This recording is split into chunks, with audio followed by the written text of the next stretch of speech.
Hello, friends. Keisha here, and some of you might know me from the Caris Project podcast. So, today I want to share with you a few updates of things that we have going on and how you can be a part of helping us going forward. So, as many of you know, my father, Dale Richardson, is a mechanical engineering technologist with a bachelor degree in technology, and I worked for the provincial government back home in Saskatchewan, Canada, at a maximum security prison and hospital for the criminally and mentally insane.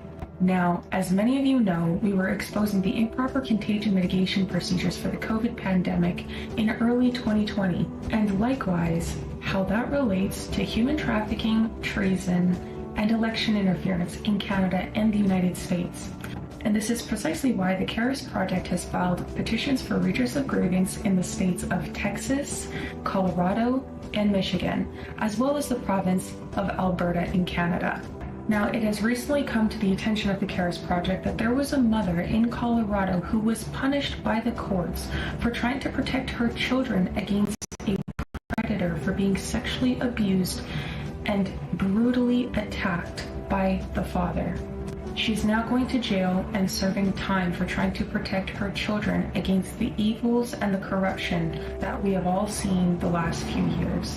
Now, this is the same thing that we are seeing with Alberta's Minister of Health, Ariana Lagrange, who would not take the necessary actions to protect children from being sexually abused by convicted pedophiles and continuing to allow them to practice in the province of Alberta. And their licenses are currently being protected by the Alberta College of Physicians and Surgeons. Absolutely horrendous, if you ask me. The failure of our governments to bring these petitions to the floor have directly affected patriots like Tina Peters in Colorado, who are being politically persecuted with complete impunity, by the way, while convicted pedophiles are being protected. Here at the Caris Project, it is important to us that we the people are able to take our rights back and use our God-given constitutional rights to be able to expose the evil going on in this country and hold politicians accountable. We need especially the strong men to take charge in supporting the Caris Project's action plan financially in doing the work of holding the government accountable to protect our rights. And if you guys know me, you know already that this is my favorite quote, and so I'm going to leave it with you here today, because the most important thing that we need in this country right now is strong men. And I, as a woman, know just as much as anyone else just how valuable and important it is for us to have strong men leading our country to success. And so I'll leave you with this. The greatest want of the world is the want of men. Men who will not be bought or sold. Men who in their innermost souls are true and honest. Men who do not fear to call sin by its right name.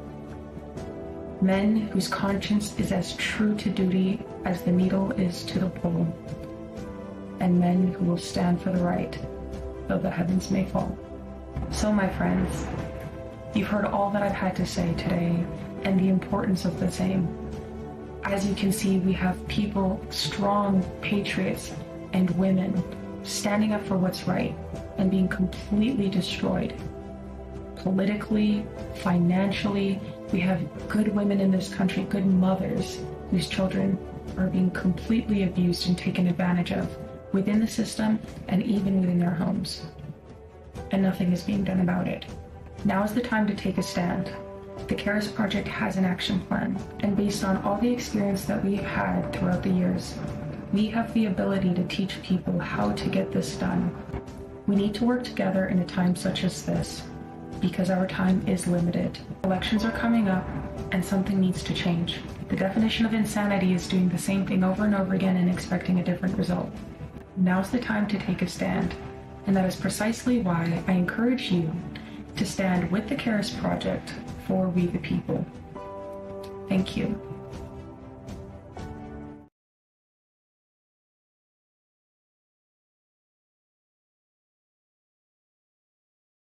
Hey y'all, what's good in the proverbial hood?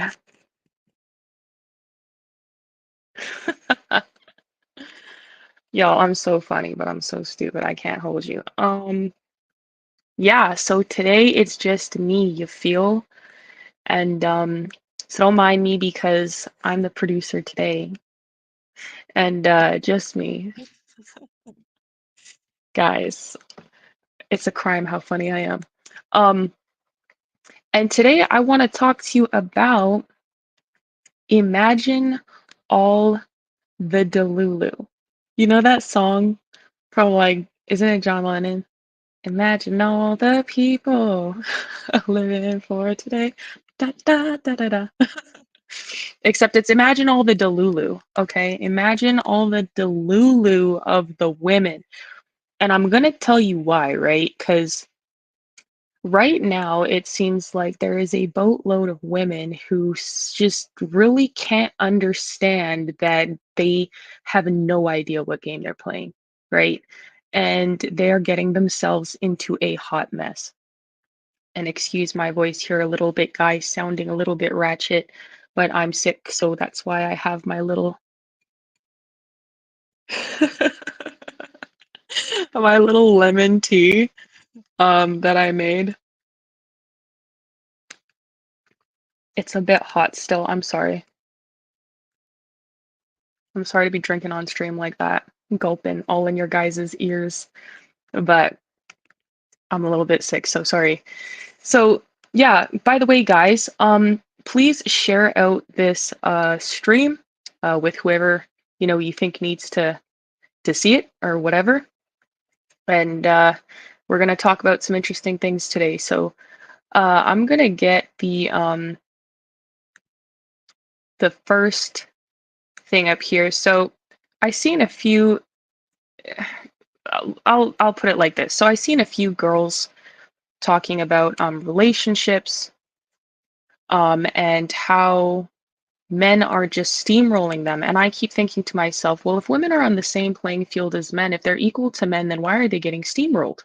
Why are women in mass crying about men? And why are they complaining that, oh, this man deceived me or what have you? And I'm not saying that it's not true because I know that these things definitely happen. It's just my point is either he's the head of the home or he's not. Like either God put him in the position to have authority above women or he did not. So either he has that potential to do things in an honorable manner or in a dishonorable manner and disrespectful, but regardless of how he uses it, it's going to be the result is going to be the same. Let's be for real, because men create circumstances for your success, for the success of the family. And I know this because I watched my father do this in real time.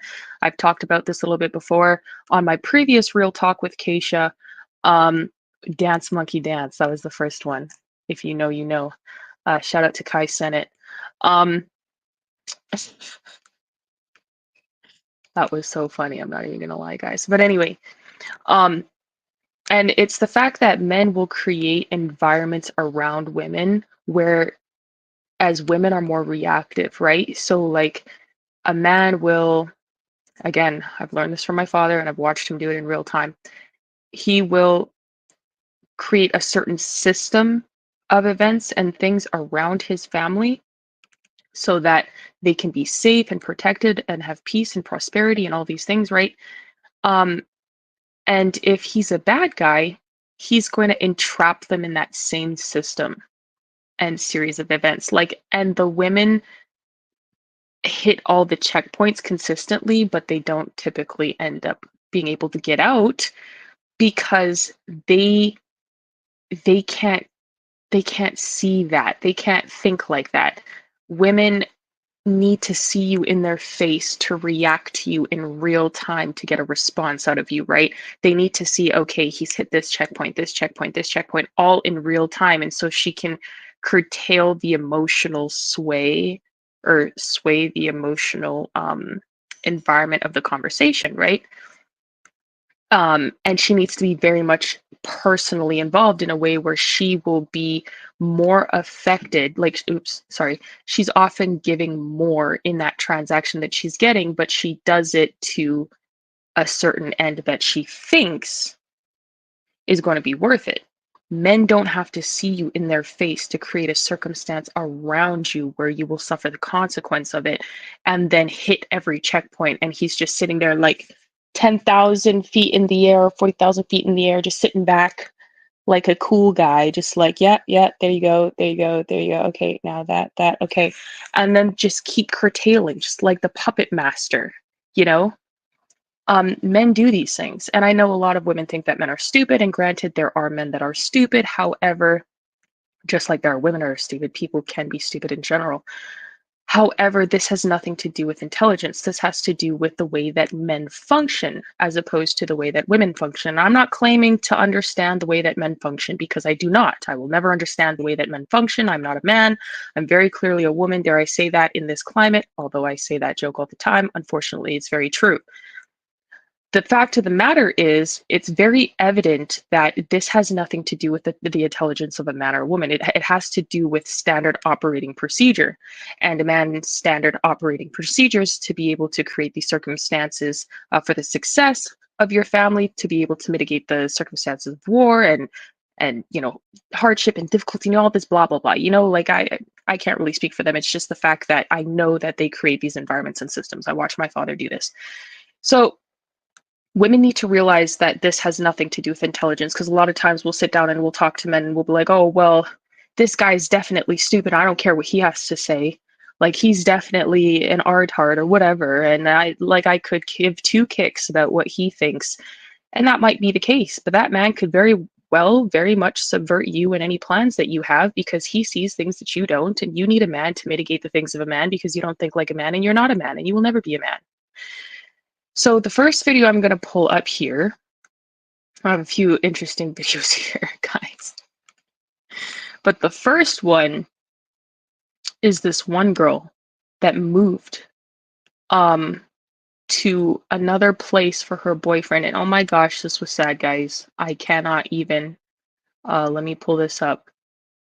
Like I said, forgive me, guys. I'm producer today, Miss Producer or whatever. All right.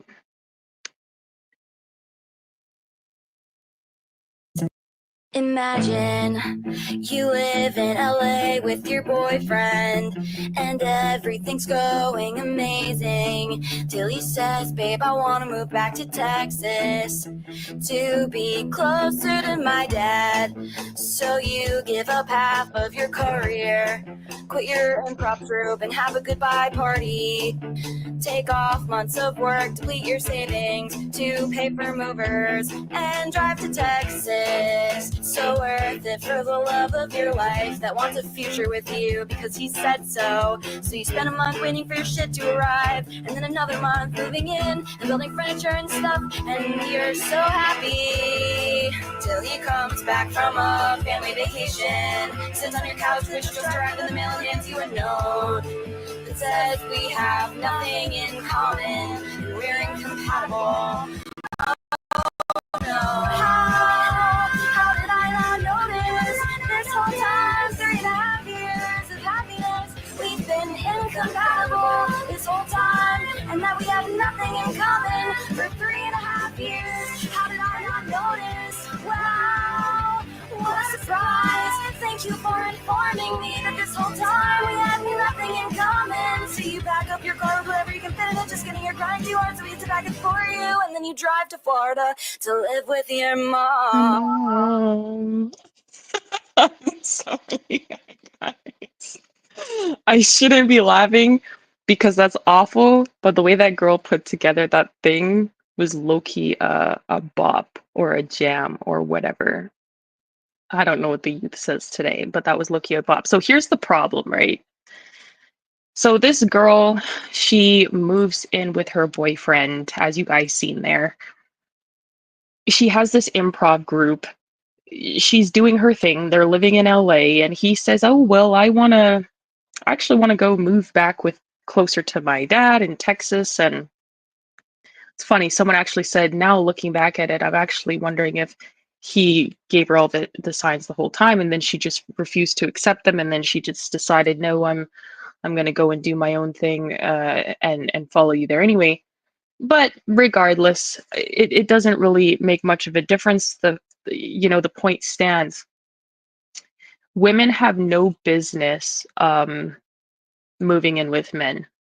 Honestly, I think this is a very clear testament as to why we need to go back to traditional dating, why we need to have fathers um vet the person that wants to court you for marriage. And I think that it should be like that. A very sensible courtship where the man is very respectable and very honorable, and he comes to the father and says, "Hey, I don't know how men talk to men. However you want to do it, man, sir, just do it." Okay.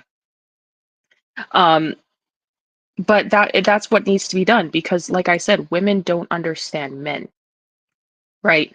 Women don't women are constantly saying, okay, well, we're equal. And I said in the comments, like, we should go back to traditional dating. And someone was like, oh, imagine we're in 2024 and women have their own sovereignty, and, you're going to your father or whatever. And another girl said, oh, well, I'm not going to go to my father because he beat my mother. So I'm not going to ask him. Ask other women. Ask other women about men, about the mind of men. And then when I told her, I said, you could have just said you were fatherless or didn't know the difference. And she was like, uh, actually, I had a very present father in my life, and what he did with my mother had absolutely nothing to do with me. And I was like,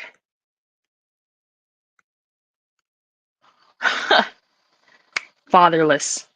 Fatherless. You just outed it. And you know what? In that moment, I realized something crazy. People tell me all the time, Keisha, your dad is an exceptional guy. I know he's an amazing dad. You have an awesome dad. I'm sure he's your superhero and blah, blah, blah. And I always say, by the grace, when, someone compliments me, I say by the grace of God and my father, because I give credit where it's due. And I know that I wouldn't be who I was today without him. But in that moment, I thought to myself, this is how people know. Because no woman who grew up with a good father in her right mind would say, my father beating women has nothing to do with me. And I'm sorry, it's not funny, but it is, because it's not funny. It's funny. It's not funny, but it's funny, and I'll tell you why. Because it's sad. It's sad that fathers are failing so badly in their position that they're putting women into the mindset that these things don't correlate. These things won't affect me. I'd never watched my dad beat a woman growing up. My dad taught me the ultimate like discipline and self-control. When I was a kid and I wanted to beat up other kids in elementary, my dad was like, "Look, Keisha, you can't do things like that." But he did this and he hit me first, or she did this and she hit me first. Keisha, you need to have self-control. You need to deal with things this way, or you need to deal with things that way.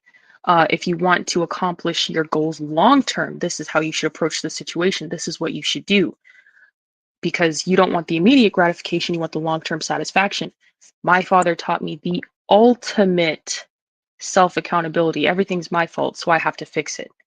And I'm a female, right? He taught me to assess the situation fairly and see where all the failures in the situation are, but ultimately take the fullest accountability so I can fix every failure every step of the way myself, so that I don't have to rely on someone else in the situation to be like, okay, well, I need you to fix this. And there are certain situations in life where, yeah, there's things where you need people's assistance with certain things. Yes.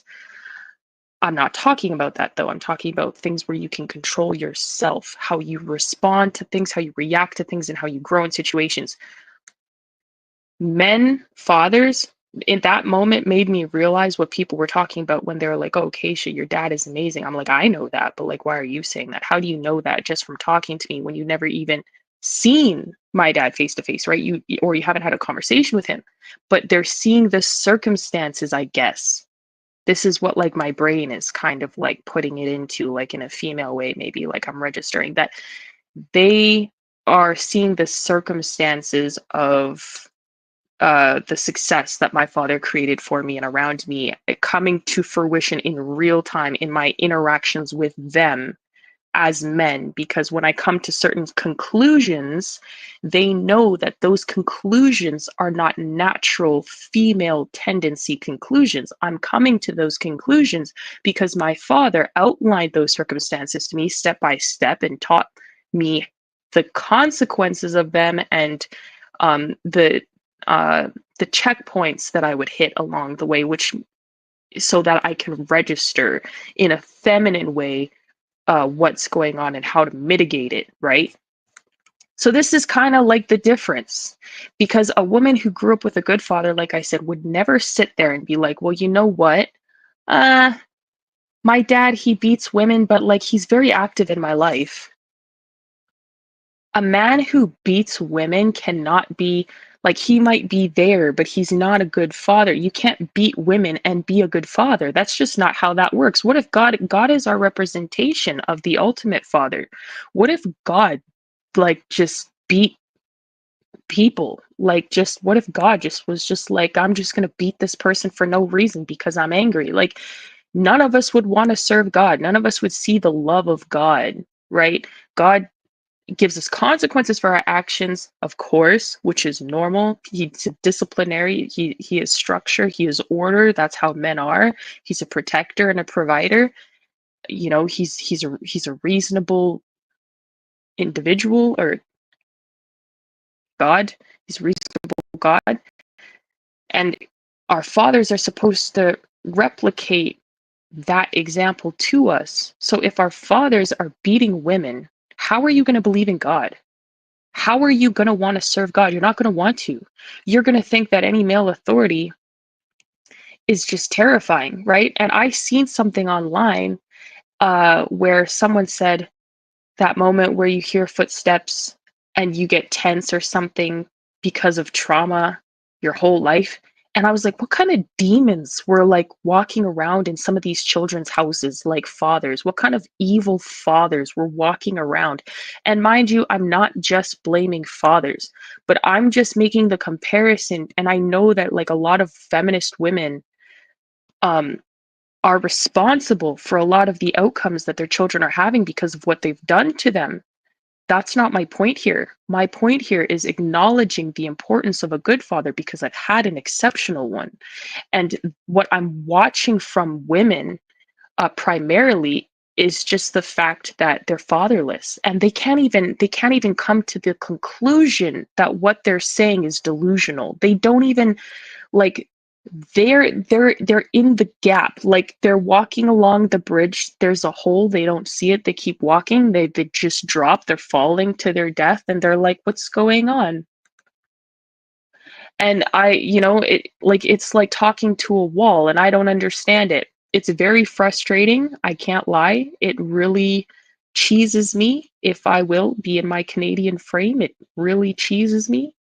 um and that's all I can really say. But so I'm not taking accountability from them as an individual. What I'm saying is that there is there's things that a father can give you that a mother cannot, and God made it that way. Women are supposed to give families love, nurture, help me. They're supposed to be the help me, the supporter. And that doesn't mean women are stupid, because a lot of people think a woman of Proverbs 31 just means, oh, well, I'm just going to be here to birth babies for you.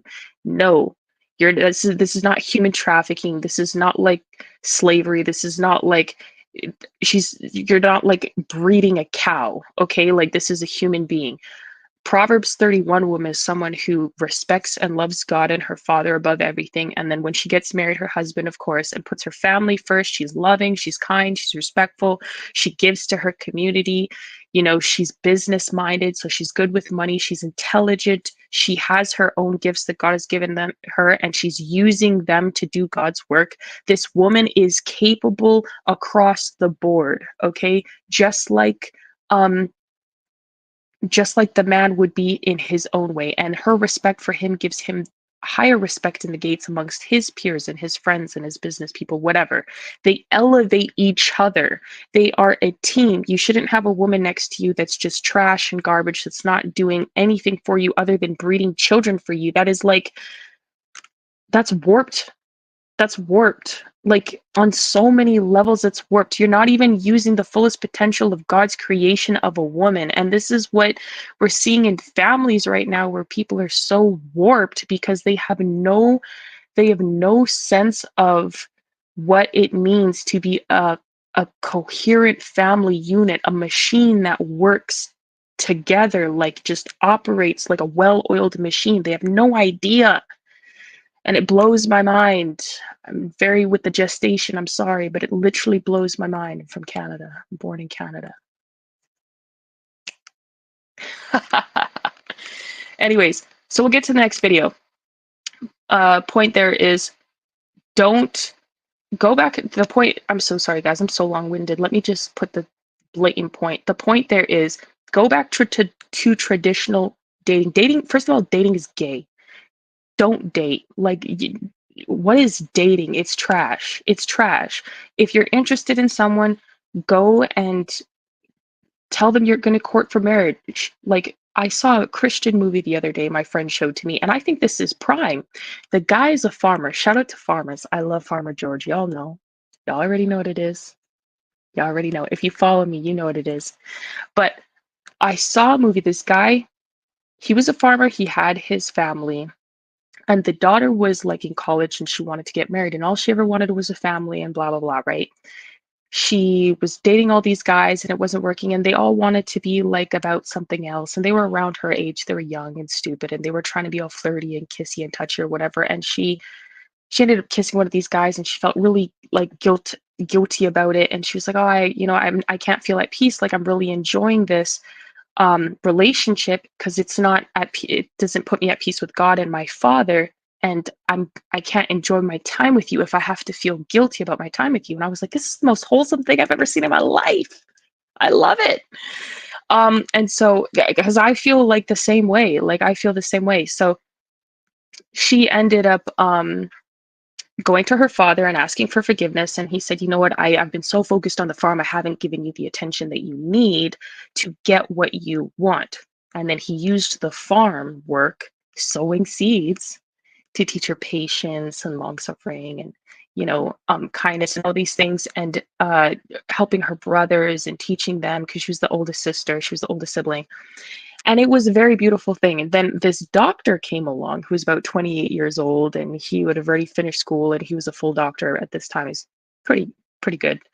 And he started helping the dad because he was looking for work, and he started helping the dad with his farm work. And he got to know the daughter through being a friend of working with the father. And then by the time he ended up thinking to himself, oh, I'm interested, he went to the father and said, okay, well, sir, I would really like your blessing. The father and the mother, he sat them down. I would really love your blessing in getting to know your daughter more, for the intention of courtship for marriage. Like, that was the most wholesome and cutest thing ever, guys. Like, it was just the cutest thing ever.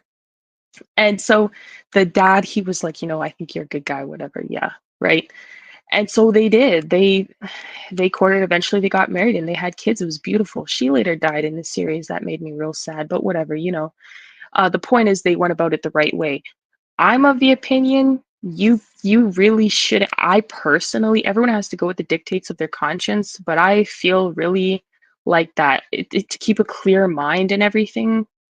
Don't live with a guy before marriage. Get him to come to your parents. Get him to ask permission to court you. Don't even entertain him if he doesn't do that, because he's just wasting your time. Why would a man who doesn't know you want to subvert your father to get to you? That is the most predatory, disingenuous. How can you trust a man that's trying to subvert your father, who's known you your whole life and knows you better than anybody else? That doesn't even make sense. You can't even trust that guy.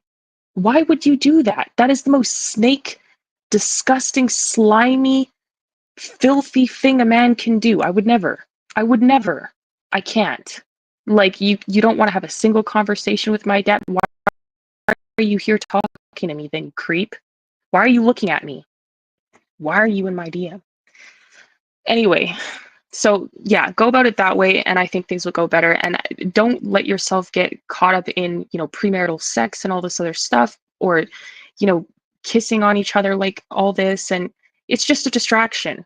When you get married, you can do all of that stuff. I mean, I personally, I want to go about it that way. And I don't care what anyone says. Oh, if you've done this before, you've done that before. Once a sinner, always a sinner. So if you did crack today, you have to do crack for the rest of your life.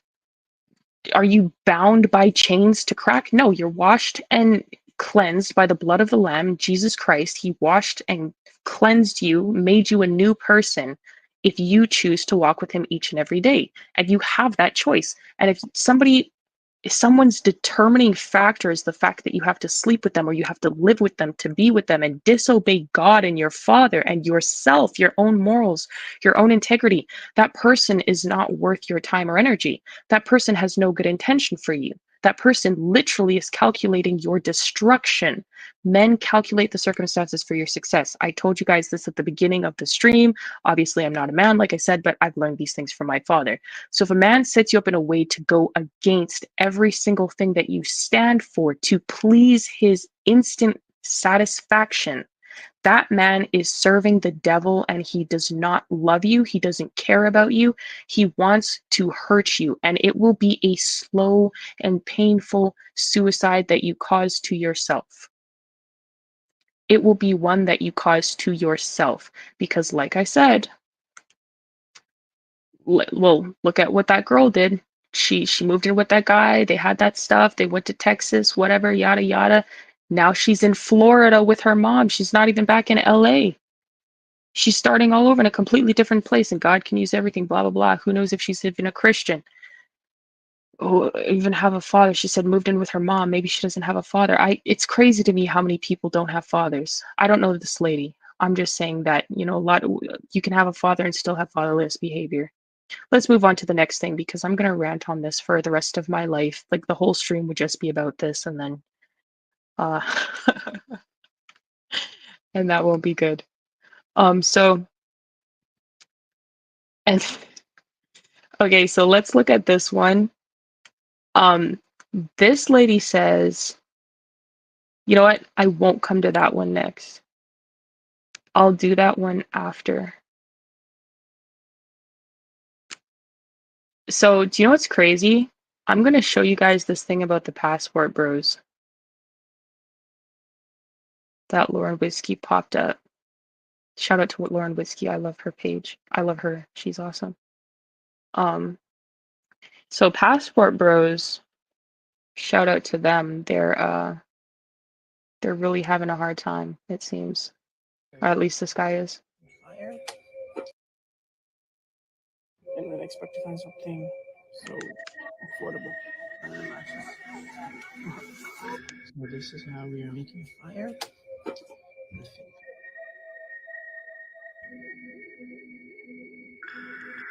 And then expect to find something so affordable and matches. Okay, so this American YouTuber was kidnapped in the Philippines months after trying to move to a remote area and marry this local woman.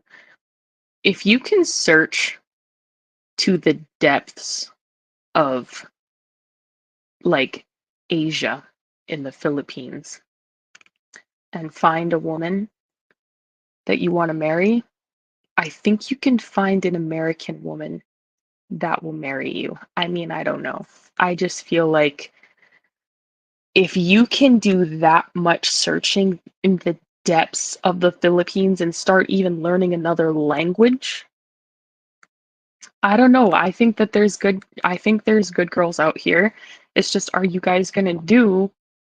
I can't understand this passport bro stuff. I'm not even gonna lie. Like, I get it, like there might be more traditional values, but check this out. So like my grandmother, so I guess she's British subject. She was born in a country where that was occupied by England or the UK, whatever. They've now got their independence. St. Christopher was, but now St. Kitts and Nevis. Well, it was St. Kitts, Nevis, and Anguilla, but whatever, you guys get the point. So she was born there. It's a very traditional country. It is, and that's my dad's side of the family. My mom's side of the family is Native. And being from a family that's partly from another country that's, very traditional and all this other stuff, most of the things that the average American and Canadian do don't meet the standard of what those people want, people overseas. And I've noticed that to be typical with a lot of other people around the world. And like I said, her country, she's British subject, and they were primarily raised that way in their country because it's the crown or whatever. And I think St. Kitts and Nevis is actually also the queen's, she calls it her favorite garden or whatever when she was alive.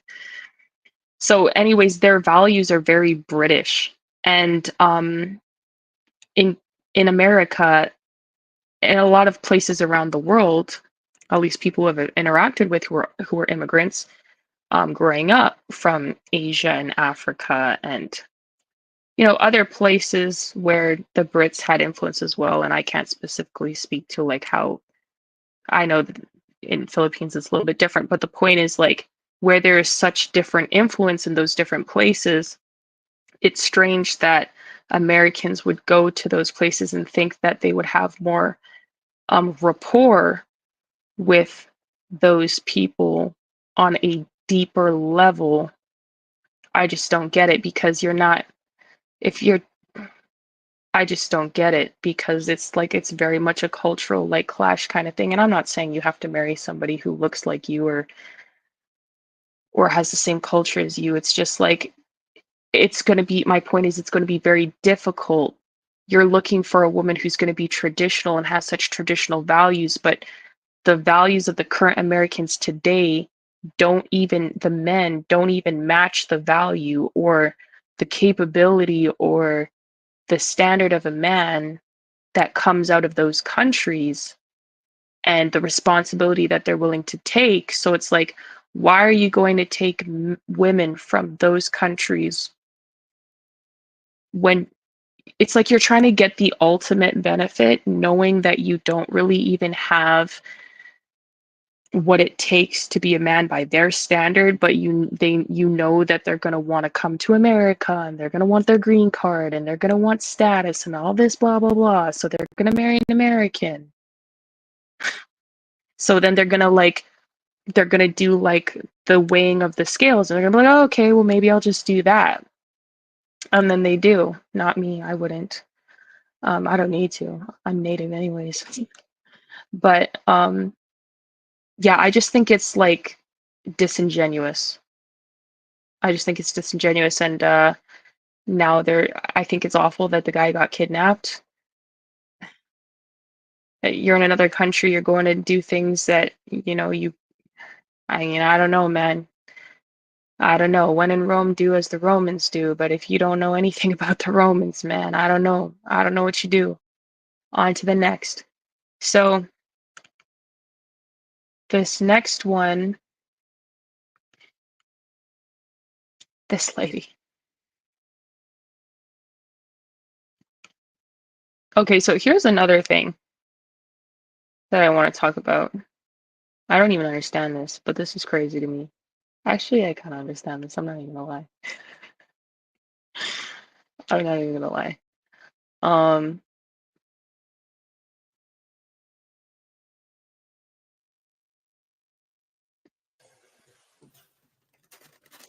okay, How I eat cereal at 500 pounds.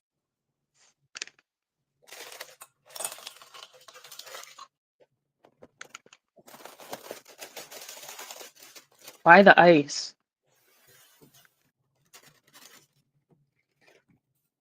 The almond milk kills me. Because why almond-based milk?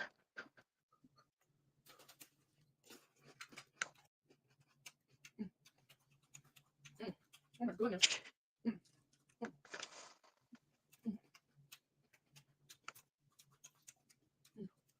Wow. That's what it. You know what I'm saying? Dami lang din. Wow.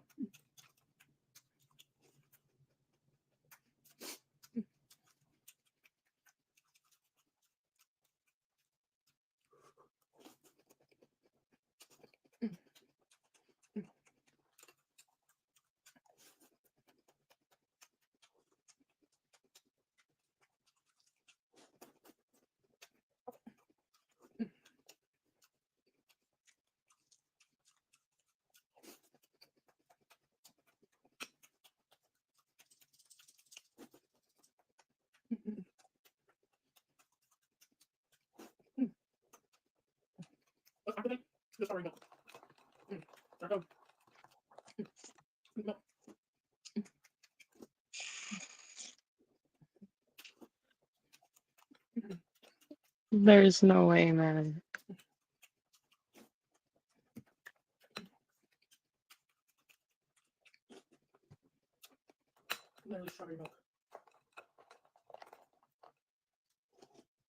Okay.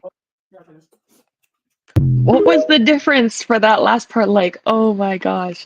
Okay, so here's my concern, right?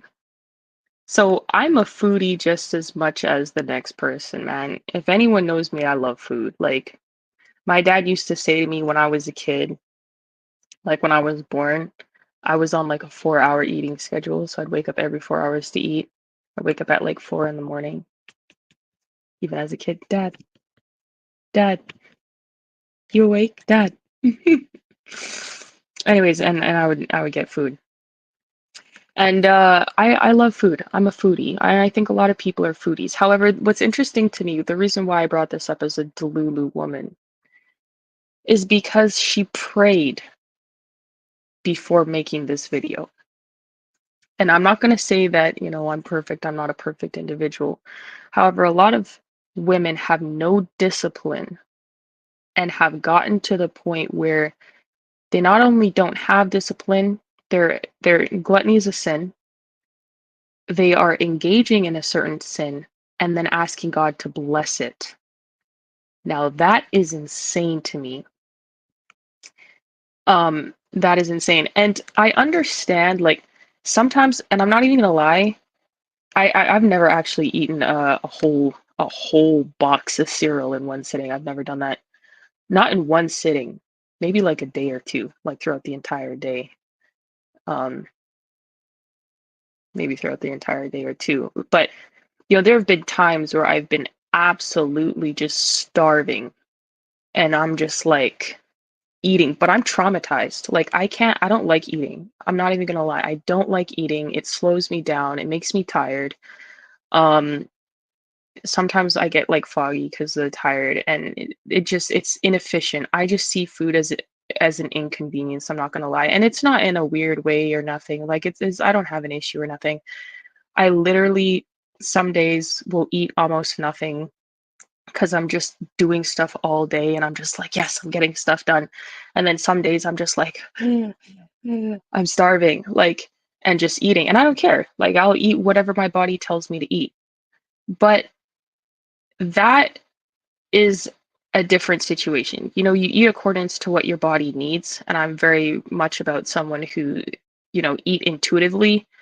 Um, Your body needs a break though, so you shouldn't be eating 24/7, obviously, and you shouldn't be eating. And I'm not obviously not a nutritionist, guys. I'm not going to tell you what to do personally because I don't know your health issues, and I'm not even going to explain it. You know what I mean? But like, your stomach needs a break, your digestive system needs a break, your brain needs a break from all that processing.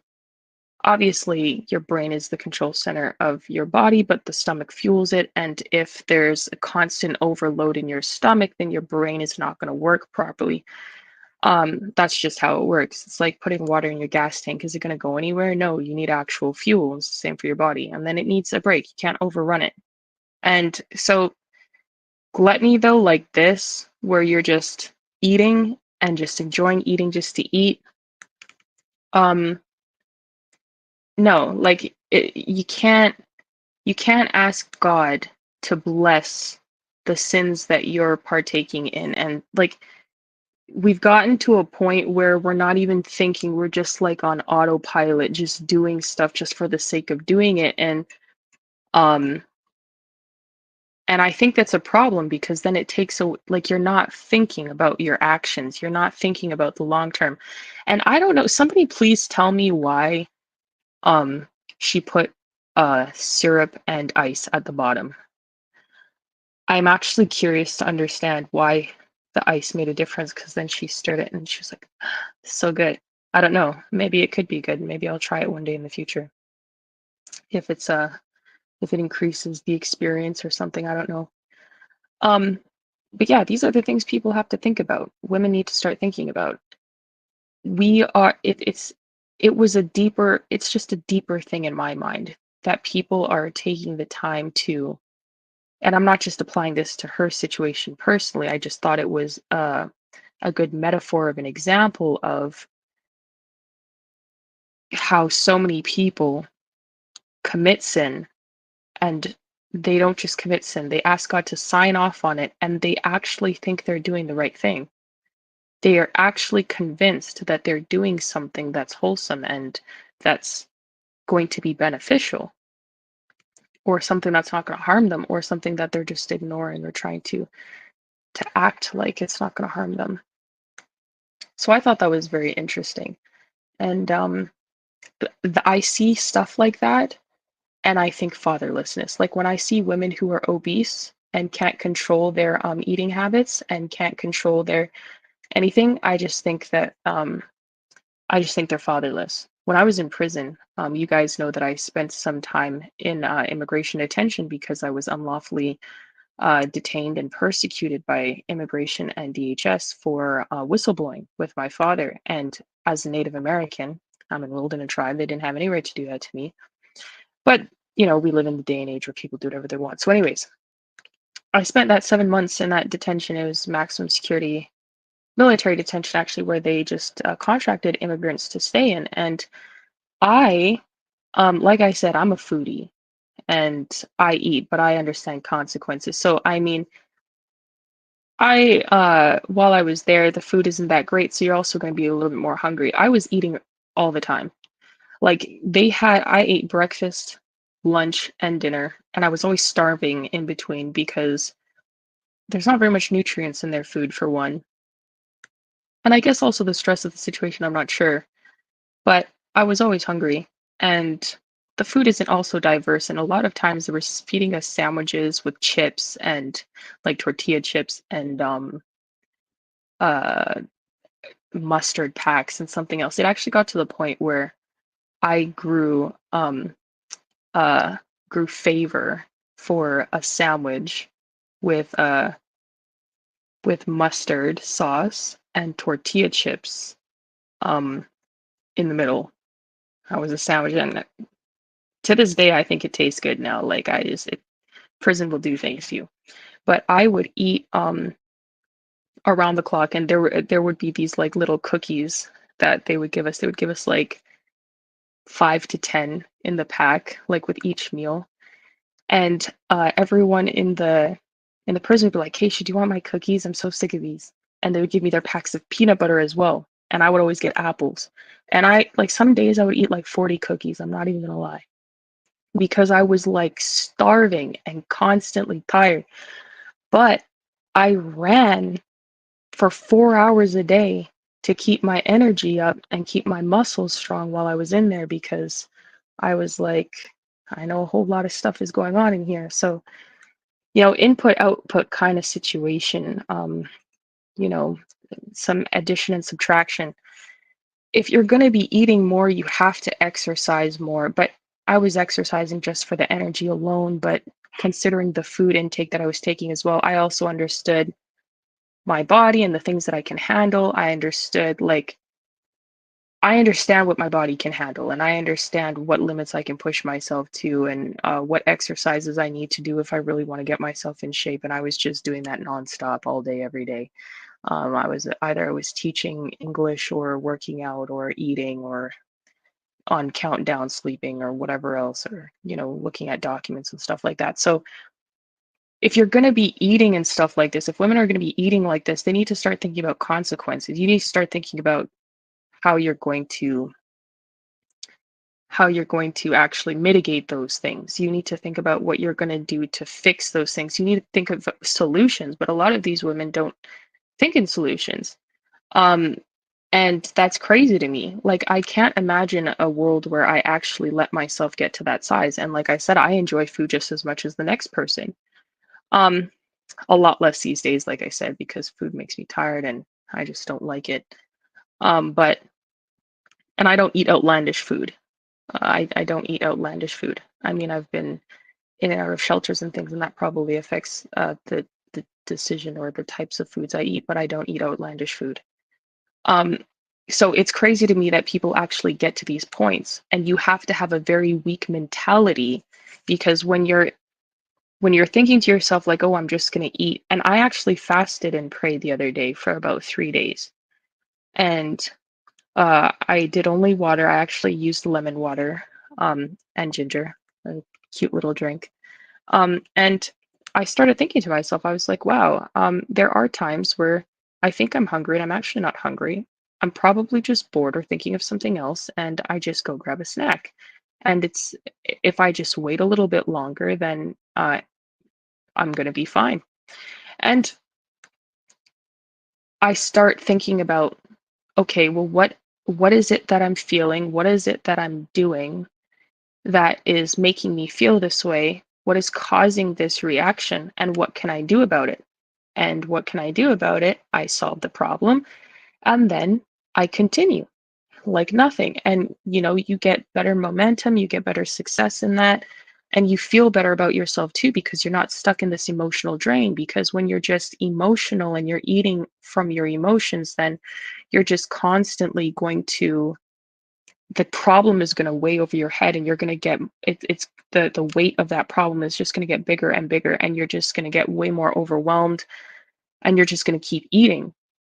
Someone like me, um I could eat whatever I want really, and exercise in a certain way that I know that I can handle certain things, but am I going to be productive? Is that going to affect my sleep? Like, how is that going to affect me, right? So you have to start thinking about cause and effect. And it's like, I never had the dad, like I see people online talking about, oh, well, you should shame women into like saying that, oh, you're fat, so you should do this and blah, blah, blah. And I'm of the opposite opinion, because I actually had a father who, if I didn't like something, would just have me fix it.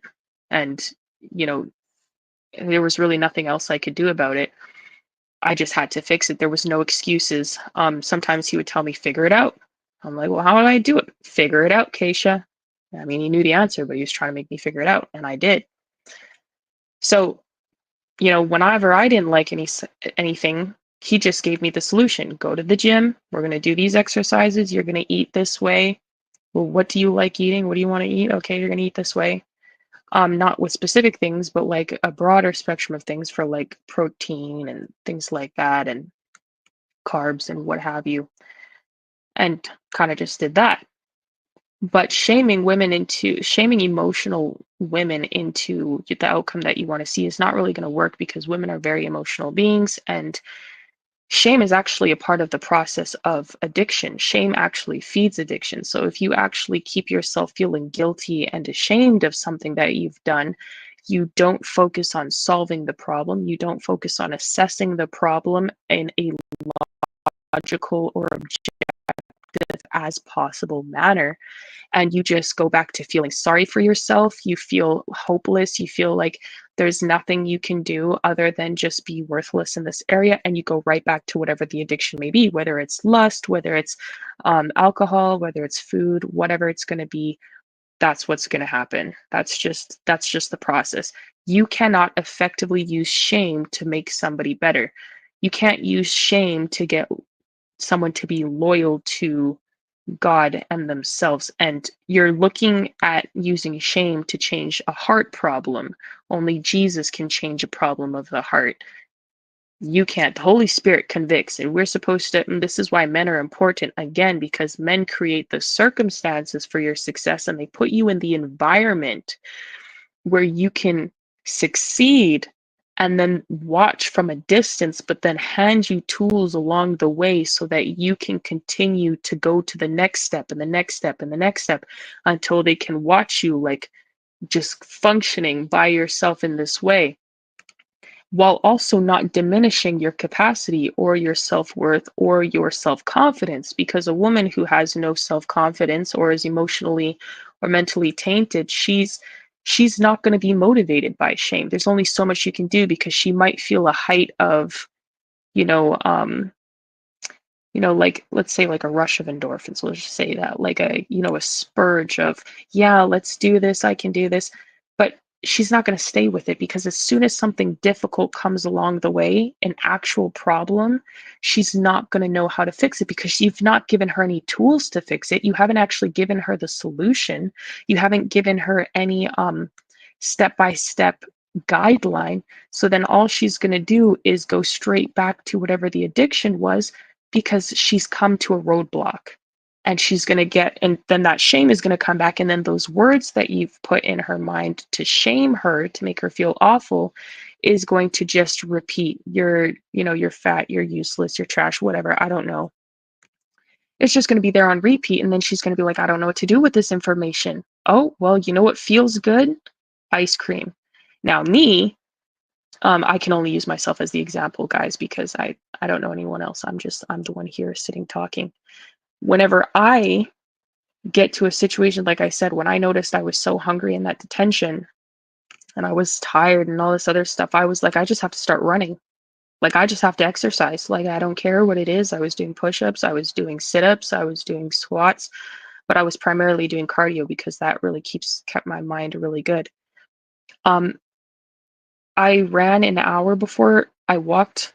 I don't think we were allowed to go outside yet. So I walked like an hour at breakfast, an hour before lunch, an hour after lunch, or ran, and then after dinner, before or after dinner. And I was like, I just gotta, that's the solution. Fix it. If something's coming in and it's making a problem, but you have to have it, like, fix it. Now that's a different situation, because obviously I was in prison. But they need to have the solution mindset. If men want women to change in society today and want them to stop being delusional and emotional, they need to not just shame them into fixing it. You can tell a woman, okay, yeah, you have an issue and this needs to be fixed, fix it. But you also need to give them the solution to fix it. Like the single mom issue. Everybody says, oh, well, you shouldn't be a single mom and blah, blah, blah. Are you going to pay for their kids? Are you going to help them not be a single mom? Or you shouldn't do abortion? Well, are you going to pay for their single kids? Like, them as a single mom with their kids? Like, that's actually going to get us into the next point here. So this is why. So let me pull this up.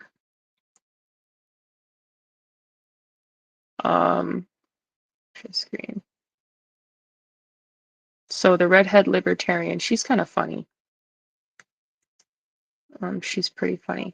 Not any like president necessarily, but I support honestly just like honestly everything about her. I just love her. I don't love. I don't need to love any like president necessarily, but I support her. You're with Kamala, though. I am. All right. Do you plan on voting in the presidential election? Yeah. I already voted. You already voted? Who did you vote for? Kamala. Why do you like Kamala? I just think she has a good plan for our country. What do you like best about her plan for America? Well, reproductive rights for women, for starters. Do you know who you're voting for? No. You don't know who you're going to vote for yet? What are the issues that might change your mind? Like economy. Some people talk about economy. They talk about the border. Some people talk about abortion. You think abortion will be your number one issue? Who are you guys going to be voting for? Harris. Both of you? Yes. And why do you like Harris? I just like what she stands for. I like her as a person. She has personality. She's nice, and she believes that the majority of people should have rights, which is nice. Are there rights that people are being denied that she's going to give them? I mean, it's treatment, it's involvement in the military, trans people. Trump took them out of the military. There was just treatment of people, healthcare for women. Are you going to be voting in the presidential election? Yes, I am. Who are you going to be voting for? Where does something posted? On my channel. I host a political talk show. I'll probably be voting for Kamala. Kamala? And what do you like about Kamala? I just feel like she's overall a lot more respectful of different groups within America. And I'm on a Zoom for my class right now, so I'm a little distracted. Okay. Who do you plan on voting for? Kamala Harris. What about you? Sure. Not sure, still undecided? Still undecided. And why do you like Kamala? My family's just Democratic, and I'm from the north, so Okay. So you're just doing what your family has done for years? like kinda, but also like personal views. What views of Kamala's do you like? Probably like abortion policy views. Abortion? Any other issues that are key for you? Not really. Just abortion is the main issue? Yeah. Who are you going to be voting for? Kamala. Why do you like Kamala? Kamala. I'm sorry. Get it right. We like her stances and views. Like, which ones do you like the most? Abortion, the stances just on welfare in general. I don't think that Trump is really looking out for that as much. So your big issues are like welfare, abortion. Yes, more social issues. Social Although I issues. do think her approach to like the economic state and stuff is better also. Do you like her economy policies better? Yeah. Do you think the economy has been better with the Biden-Harris administration or the first Trump administration? I think Biden-Harris. even if people said it wasn't better under the Biden-Harris administration, it was because of the policies Trump had set before. So it was Trump's fault. Yes. Okay. Voting for her. Kamala. I just like her policies and her morals. Like what policies of hers do you like? I don't agree with. Wait, am I getting filmed? Yes. Can we not? She said, "Can we not?" Yeah, guys, honestly, abortion is crazy. I don't understand why. Sorry, guys. Oh, my straw is in view. I don't understand why women are really out here saying, I want to vote for a woman. My determining factor to vote for a woman is it, like for president or an individual for president, is if I can kill babies or not. I'll never understand that. That level of lack of accountability, I think, only comes from a fatherless house, a fatherless and a godless house. Because you know what? When I was younger, and I used to have this conversation with my dad, and I mean, you can have a father physically in your house and still be fatherless. And I think some of you don't understand that. When I was younger, when I was in high school, we started talking about this conversation a lot in school. And I could care less when I was younger. I didn't understand. I was a kid in high school. I was like, what does it affect me? What's my problem? And I told my dad, like, okay, well, who cares? Abortion, that's like their problem, that's their life.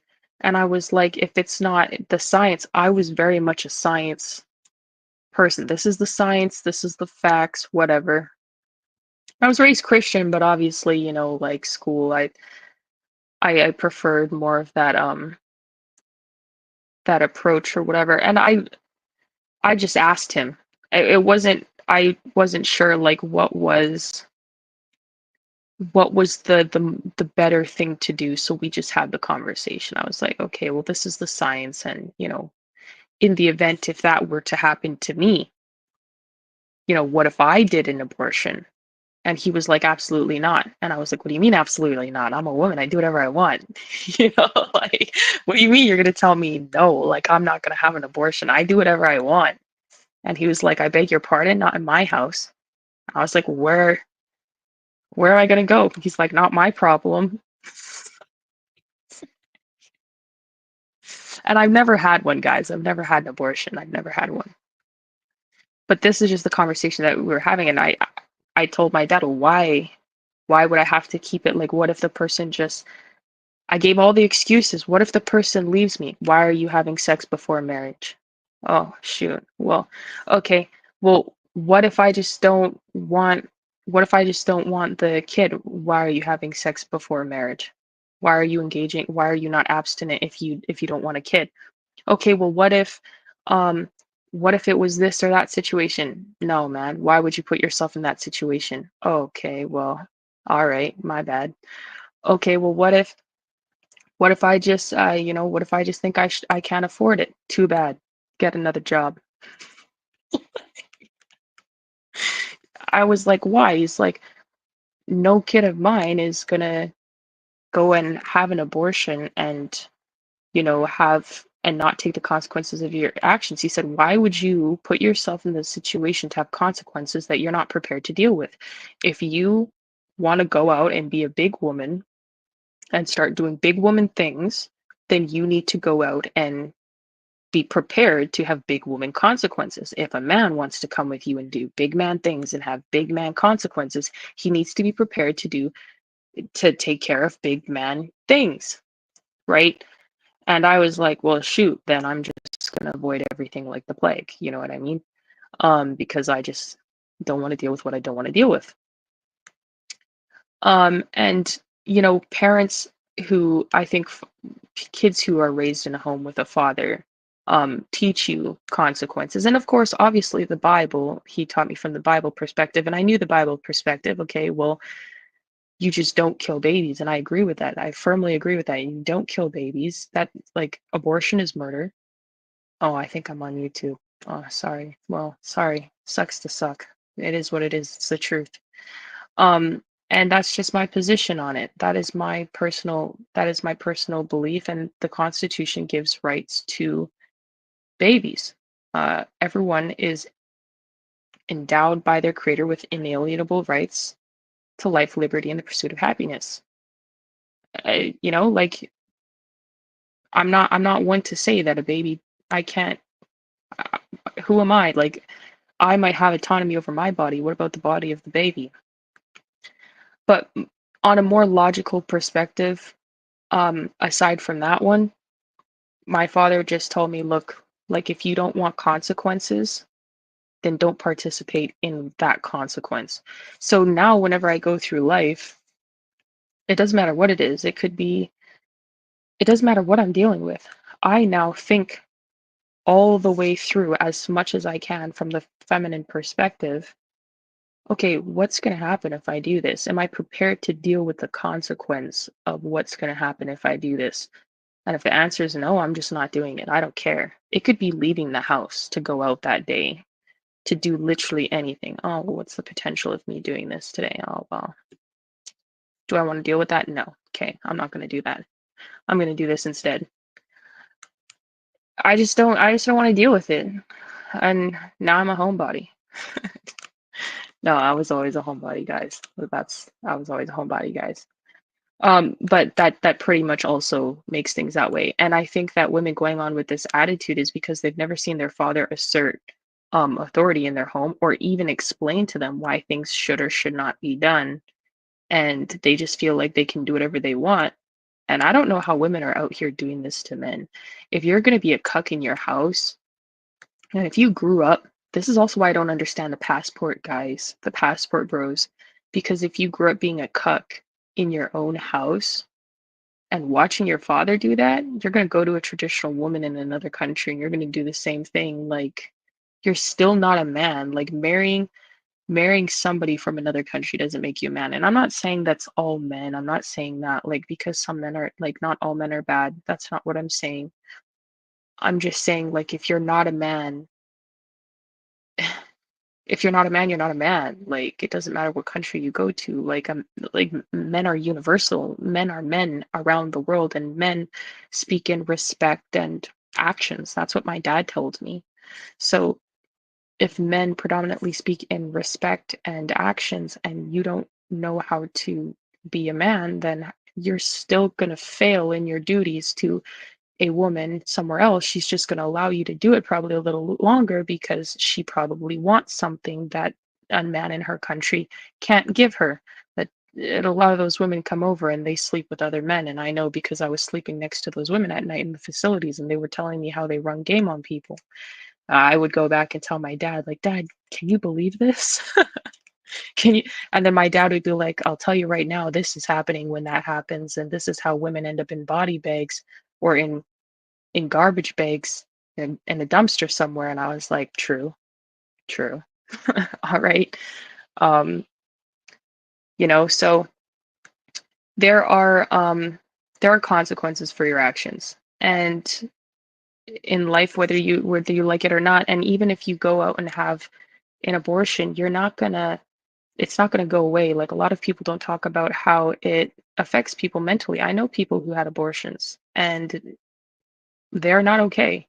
Like I know a plethora of women who've had abortions and they are not okay about it. They act like they're okay, but they're not okay down the line. And as soon as they get any emotional moment, like or alcohol or anything, something will slip out about it. And anyways, you get the point.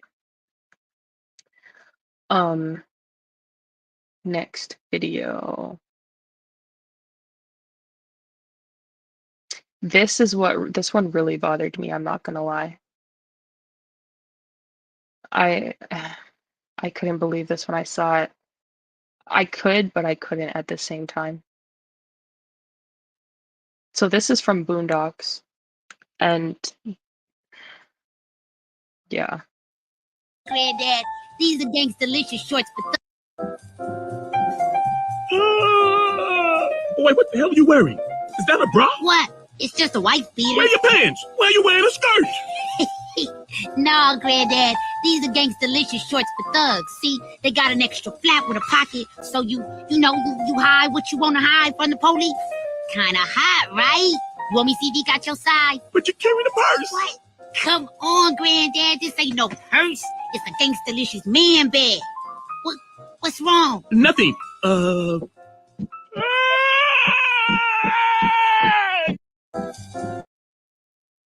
So I'm confused about that because I don't remember ever seeing that episode. Someone tell me if that's not real. I seen the stake thing on it. I think that's some sort of coin or something, or I don't know what stake is, some sort of crypto something. I don't know, guys. I don't understand that stuff.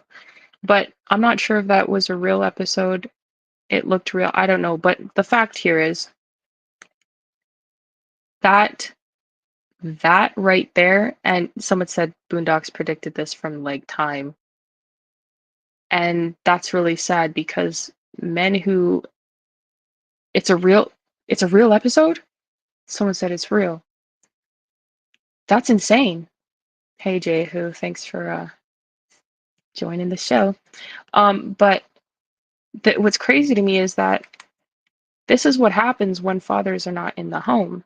You know, people start to get confused and they start doing a whole load of nonsense. And children, someone can come and infiltrate the mind of that child and be like, this is what you're going to do and this is why. And he said, this is a gangster kind of something outfit. And that's what it was. That's what it was. It's because, wait.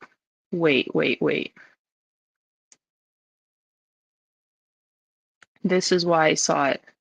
That's right. This cheesed me so much when I saw it. This right here. What is this? Chanel Soldier. Jack. Sorry to you, Jack. But like, what is this? Oh, is my computer tweaking out now? It is. This is a whole female's outfit. Like, this is a whole little girl's outfit, if anything. Like, sir. And near the lavender? Like, and the purse. Why? I just can't. Someone said, brudda, wavy. Like he said, brudda, wavy. No, man. Like, and then the braids, it's like that. I can't understand how this ain't no purse. It's a gangsta-licious man. A gangsta-licious man bag. So he's not wearing a purse. He's wearing a Chanel gangsta-licious man bag. Like, why is this the men right now? And again, if these are the men that are having daughters, bro, sir, like, if these are the men that are out here raising daughters, they don't have a chance in hell. What is that? What is that? I never seen my dad wear a skirt or anything fuzzy my entire life. Do you know what my dad wears? A black t-shirt and some blue jeans and an NYC cap or some other baseball type cap or Blue Jays or something. And some baggy jeans, I don't know, like just something cool with some normal kicks or whatever, like or a suit, for church and stuff like that. Like just normal and his glasses. I never seen my dad wear anything like this and he would never. I just don't understand how this is the men and not all men. I want to be clear, not all men, because I know that not all men are like this, but like with my age group, so I'm first year of Gen Z, I'm 27 years of age, you guys know, and a lot of men are like this. And it's like, I hate to say it like this, but men used to go to war. Men used to go to war. Like men used to write love letters, men used to dress so prim and proper, they used to look good. Um, I remember when I was younger seeing my dad dress up and go out looking nice. He didn't look all feminine and weird. Like he looked like a man and he went out and he's cool and he didn't care about hair. She shaved his head bald. And he would, Keisha, come help me shave my head. And like I would be there like, my dad's going out, he's looking cool today. We're shaving his head or whatever.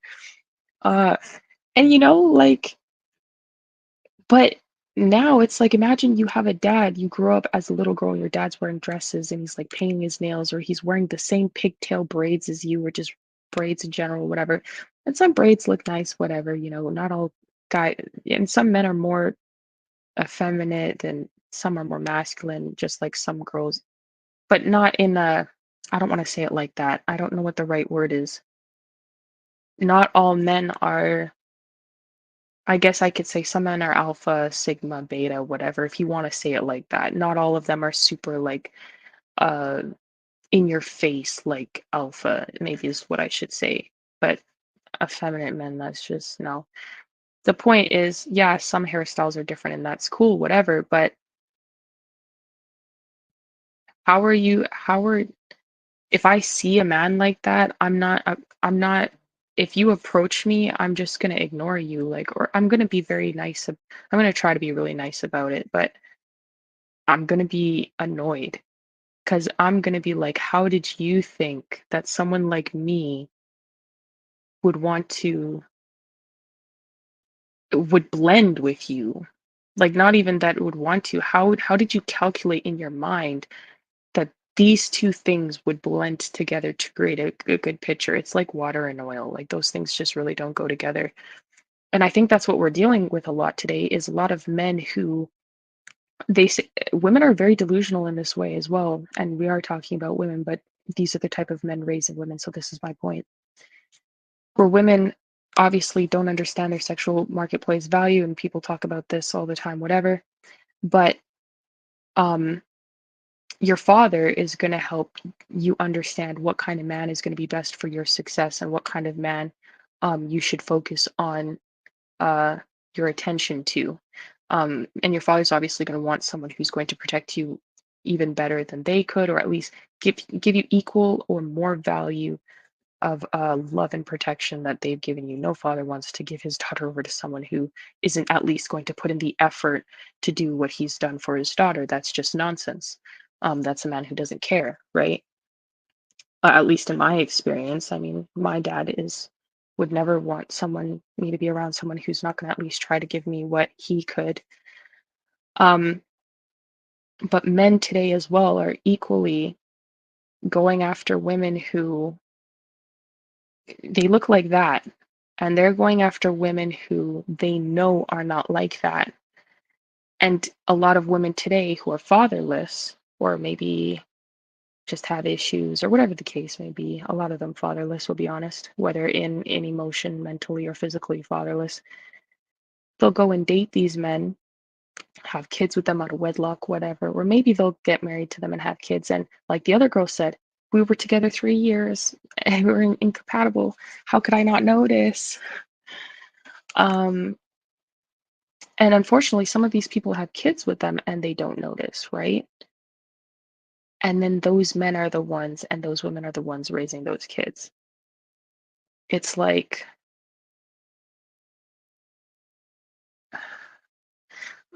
this is why we need to go back to traditional courtship. A man, people message me, I'm like, here's my dad's information. Message my dad. Or sometimes people message me asking me like certain things and I'll just ignore it. I don't even think I know how to flirt, to be fair. I just I just look at conversations and I'm just like, yes, no, okay, bye, do that. This information here if you want it, whatever. I don't want to say I'm a robot. I obviously have emotions, you guys can see from the stream, and I'm a female, but I don't know. I think that if someone is serious about you, they should go to your father and let your father decide, are you an upstanding individual who deserves my daughter's time? A lot of women today think, oh, well, how are you taking away my sovereignty? And this is 2024. Okay, 3 years of your life down the line. Imagine wasting 3 years of your life with 10 different men, and maybe you accidentally slip up and have a baby with somebody. Imagine the hell of that.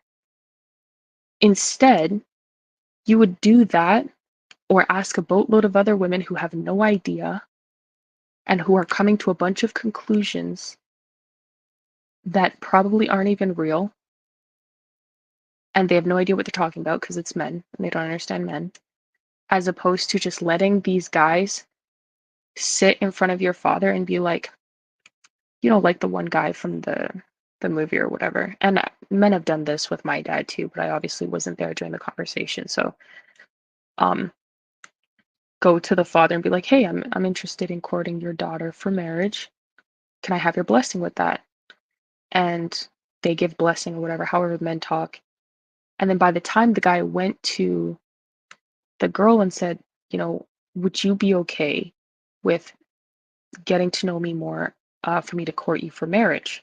And the girl said, "I would not feel good doing this without my father's blessing and God, and I want to do this with God the right way."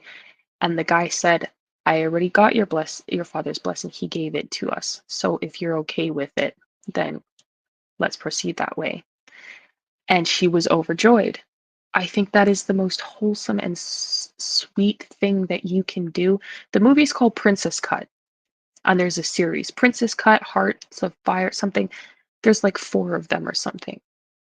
And that's how it should be. Then your father can be like, this guy, he'll tell the guy, you know what, yeah, that's good. You know what? A guy wanted to marry me. He was from Poland. He was a real nice guy. He was a really nice guy. He cried a lot though. I don't know why. His dad abandoned him when he was younger. He cried all the time and about it. And I didn't understand it because I grew up without a mom, but I had my dad. And my dad would be like, he grew up without a dad. And I was like, so I grew up without a mom. And he was like, but you had a dad. And I was like, so? Like, I didn't get it. Like, he was a nice guy, but he couldn't handle a lot of emotions.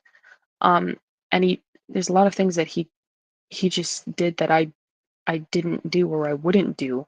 And I just didn't care. He wasn't a bad guy. He was a nice guy. But he asked my dad to marry me. And my dad had let him through the courting process, but after some time, when he asked my dad to actually marry me, my dad was like, no. I was like, Dad, that's rude. You can't do that. Like, that's mean. And he was like, no, he's not going to help you succeed. He's not going to help lead you to salvation. He's not going to help you succeed. I can't do that. I can't give that blessing on that because then it's my fault. And I've calculated your destruction. And I was like, Dad, you can't, that's rude, man. You can't just say that to people. He's like, yes, I can. I'm a man. I have to be honest with him as a man. And that guy respected my dad. He still talked to my dad for a long time after that. My dad, he still has my dad on Facebook. The guy just got married not too long ago. He has a wife and kid or something now, and congratulations to them. But your father knows what's best for you. It doesn't mean that someone's bad or whatever. It's just he knows what's going to go well with you because he raised you his entire life, and he wants to make sure that someone has what it takes to actually help you get where you need to go. And if you're going around with men like this, or you have men like this raising daughters, how are they going to do that? They're going to let their daughters go around and do whatever they want. And my father used to tell me when I was younger, I used to tell him, Dad, I'm like 16, I'm 15, I'm almost an adult. Like I'm almost 18. I can do whatever I want. I can say whatever I want. My dad used to tell me when I got old, it started getting older, I started getting a foul mouth sometimes. And he used to tell me, I'm gonna respect your decision uh, to get the consequences of your actions. There's nothing that made me more angry in high school than that sentence. I was like, what do you mean you're going to respect my decision to get the consequences of my actions? What are you talking about? What respect my decision? It's your decision. You'd be like, Keisha, if you can't respect me in this conversation, I'm going to leave. I'm like, what do you mean you're going to leave? I'm talking to you. He's like, I'm leaving. I'm respecting your decision to leave this conversation. And I would get so angry. But that's enforcing consequences. I realized, okay, I might be becoming an adult. He's like, you're becoming an adult, but being an adult doesn't mean doing whatever you want. Being an adult, having more freedom is true freedom, he taught me, was the ability to do whatever you want, but knowing that you should not, and then not doing it.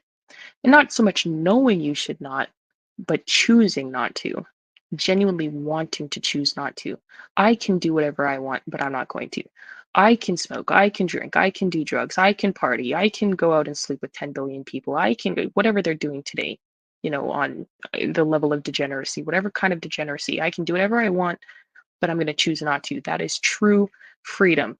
That is true discipline. That is true control over your full body and mind. And he was like, if you have full control of your body and mind, nobody else will have it.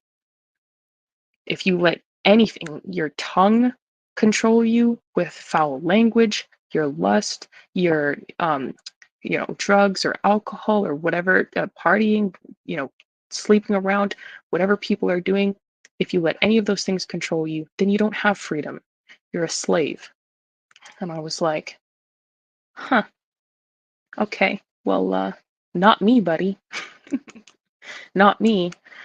And so, I had to learn that even though I was becoming an adult, there was consequences. And if I wanted to do something, he told me all of the consequences and what would happen to me. And I was like, well, you know what? I don't like that, so I'm not going to do that. And I don't want to deal with that, so I'm not going to do that. And I know the punishments my dad would give me, the discipline didn't really spank me. I can't count on like one hand how many times my dad spanked me my entire life. And when I got it, I definitely deserved it. But um, he would give me a discipline that would force me to actually think about what I've done and fix it. He'd put me in a situation where I'd actually have to work to fix the issue. Um, like, I mentioned on the previous stream, like how I was going down the trans ideology kind of thing. And I told him I wanted to do the top surgery, and he was like, oh, well, no, that's demonic, first of all, not in my house. And then I was like, well, I just, it's too much back pain and all this other stuff. So it's going to be better for me. He was like, no, we're going to the gym. And in a couple of months' time, after we've worked your transverse abdominals, once we've worked all of your arm and your back muscles, and your neck muscles, and strengthen your core and everything, then we're going to come back and have this conversation. And that all I understood, man, was it was over for me. From the time I heard that, I was like, I'm not talking about this anymore. We were in the gym. We were doing Bible study every morning at like 5 a.m. We were at the gym by like probably 5:30 or by 6 or something. We were working out. And then I was at school probably 8:30 or 9. And then in the evening, we would go for a walk for a couple miles. So I was like, you know what? I better just drop it. And I could see like my body was getting like the muscles, and I was like, I'm not going to be able to have this conversation again. I don't have an excuse. So I just dropped it. those are the kind of consequences that women need to act. And a lot of people think that with their daughters, they love their daughters. Oh, I should spoil them. I should give them whatever I want. And because I love them and blah, blah, blah. And I think that's a very destructive thing to do. And, everybody has to live according to, the dictates of their conscience, as my father would say. And you have to go with the guiding of the Holy Spirit. And I'm not saying not to do good things for your daughter, because my dad would buy me whatever I needed. If I needed it, he would buy it. If I wanted it, okay, well, we're negotiating at that point. Okay, well, why do you want this? Well, I need it because this, and this. Well, actually, Kayshia, you can use that then. I'm like, okay, whatever. But, you have to decide, obviously, what your kid needs and what you want to give them. A father is going to want to love his daughter and give her what he can give her and make her feel that love and appreciation as his child. But she still needs consequences. And if she doesn't have consequences for her actions, and if she doesn't clearly see in her everyday life that her father is actually creating the environment to challenge her consistently, she's going to be useless, man. By the time she's an adult, if you're doing everything for your daughter, by the time she's an adult, she's not gonna know what to do with herself. She's not gonna be able to help herself. She won't be able to succeed on her own. And I don't mean going out of her house, and because I don't even think women should leave their parents' house until they get married, and that's biblical. I'm gonna stand on business with that. I don't even care. When I have kids, it's gonna be like that. My sons, they can go out and see the world. I don't care. Do whatever you want. Not in the do whatever you want bad way. That's not what I'm talking about. Like, go out and be a man. You have to do that. The daughters, though, no, that's unjustly putting them through hell for no reason. Like, we don't do that. But yeah, give them consequences, man. Set your daughters up for success by teaching them how to help themselves. There's no reason why a woman should be 2, 3, 4, 500 pounds eating her feelings away and just no discipline. And then praying over the sin. And I mean, a lot of people will do that too. I don't know. Okay, and this is the last one I'm going to show. And I'm going to let you guys go because I'm long-winded. I think I can talk forever. Or maybe two. I'm going to show two. So I'm going to talk about this one first, and I'm going to show you guys the last video.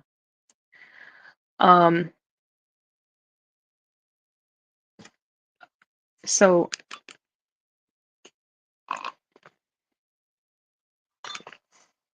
one of my friends on here said, men are working, hoflation is real. Men are working 10 times harder than their grandfathers for women who are 20 times worse than their grandmothers. So I'm gonna actually put it on the screen because I'm gonna show it, give credit where it's due. No, hey Tim, I actually like this guy's page. I follow. So yeah. Hoflation is real. Men are working 10 times harder than their grandfathers for women who are 20 times worse than their grandmothers. Now, I might agree with that statement in some ways, but also not. Because if that were the case, what happened with COVID would have never happened. On YouTube, it is what it is. What happened in mass the last couple of years would have never happened. There were too many men that were just cucking to women, to fear, to cowardice, to and I understand there's a lot to go with that. There's the government aspect to the family courts and how they've demolished men for a long time, and they've incentivized women to be alone and to turn against men and all this other stuff. But as a man in your home, why are you not laying down the law? Why are you not creating good, strong women and sons and daughters to go out into society? Why are you not putting God above everything and standing true to your convictions? My father did my entire life. I knew from the time I was a kid, like, I was a permanent state of ward of the crown, because I was unlawfully taken when I was a baby, on my dad's birthday too, like just without any reason, and he got me back after 3.5 years of being a permanent ward of the crown, and he was one of two people to get his kid back. The other one was a woman, which I say shows immensely who my father is. And my whole childhood, I just thought to myself, man, my dad took on the government by himself, man. Like, if he can do it, I better not try him. Like, because he will give me consequences. He has a moral compass and a moral standard that he wants to live by and that he wants me to live by. And I have to follow that. I have to live up to that moral standard. I have to show him that all that he's done for me wasn't in vain as his legacy, as his daughter, as as a human being, that I'm going to try and be the best person that I can be. A lot of men today are not raising women to be their children, to be the best they can be, and they're not challenging their wives to be the best they can be. And I think that right now I see like like the multiverse going on, and I'll explain that a little bit. Like, that sounds a little bit weird to say, but I think it's a genuine thing. So when I say the multiverse, I see different realities. Like, I guess this is the Matrix that way too, you can say. There's the reality where people are, I guess you could say, the woke liberals, where they live in this la la land and it's okay to, you know, murder the innocent, whether that be babies or whoever else, and, all this stuff with the kids and the trans or whatever. And then there's also there's the Christian reality over here. There's like the MSM, the mainstream media or legacy media. There's all these different realities that that people are living in right now, and it blows my mind because this is this is the darkest timeline. Truly, this is this is, man. And this is what I'm talking about with the realities, because like some people are not living in the same reality as you. Like, some people just don't get it. Some people, you're living in this whole universe, and people just, they're not in it. They're like, and when you talk to them, you really sit back and you're like, wait a second, am I real right now? Is this a real conversation? Like, are we even here right now? Like, sometimes I talk to people and I'm like, is this real life? Because the reality that these people live in, it's like they do, like, you can't, they're not, sorry guys, I'm plugging this in. They're not even comprehending where you're coming from or what you're doing. Do you know what I mean? So when they say that men are working 10 times harder, and that might be true for a lot of cases, there is simultaneously a lot of men who are straight up cowards, man. Straight up cowards. Like, and that's a completely different reality, because I would say that if the majority of men were doing that, then our society would be an amazing place. Our society would be an exceptional place. But a lot of the men that are doing that are being completely destroyed and persecuted. Let's be honest, we've seen that for the last couple of years. Like, some of the greatest men right now on the planet are having the worst persecution, and obviously for obvious reasons. But most people go through their everyday life and they're not there. It's like, I guess, what do you even, like, what do you even do?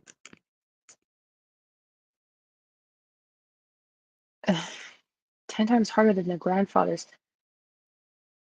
Wholeflation. Like, men are, and on top of it, men are also the ones going around sleeping with, again, women have accountability. I'm not taking away women's accountability. If you're going around like a harlot, you got some work to do, man. Obviously, it's fatherless behavior. I call out fatherless behavior in real time. Like, what I'm saying though is a lot of these men are going around sleeping with these women and creating the circumstances for these type of women to continue, because if you go and sleep with a woman like this, she's just gonna continue to degrade and go down, because no man can go to another man and say, I think it's in your daughter's best interest that I just go and sleep with her, and I just want to sleep with her, and maybe I'll figure it out in the meantime. You're gonna get knocked in your teeth before you even finish the sentence, sir. Right? So there needs to be accountability on both ends with that. Working 10 times harder, I don't know, because men back then, they would do a whole lot to ensure the safety and well-being of women and children. And the men were men. Even now, I'm only 27 years of age, but I think most men that are actually like men are like mid 30s and up. Men that are my age, I'm just like, I don't even, and no offense, there might be some, but like the men my age are that guy with the Chanel skirt, right? So like, I would understand if most men today looked like and behaved like their grandfathers, but they don't. They don't go the traditional way, and even some good guys, will won't go the traditional. They're like, that's just weird. That's outdated. Well, you're weird and outdated. Get away from me, you weirdo. Protection is weird and outdated? What are you, a predator? Like, you want all the benefit and none of the work? My dad taught me that men love hard work. Men love what they work for, and they will never respect anything that they don't work for. So why should a woman give something to a man without him working for it? So men are complaining about this hoflation, but it's like if you're contributing to hoflation, if you're with a woman, or if you have children with a woman, or if you're just sleeping around with women, you have no right to complain if you're contributing to the problem, and that's on men and women's side. We need to go back to traditionalism. I'm gonna go to this last video, but yeah, guys, like this we're all in literally an alternate universe, and I don't want to sound like crazy saying that, because it's not like that. I'm just saying that there's a whole load of weird, like genuine weird, and just weird, man. Like, can't even explain it any better than that. So this is the last one.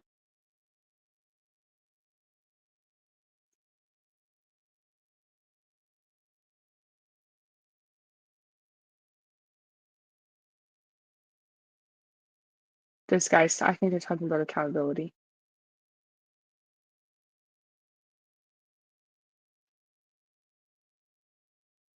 And sorry guys, like I said, I'm producer today, so if I'm looking this way, it's like also the computer screen, right?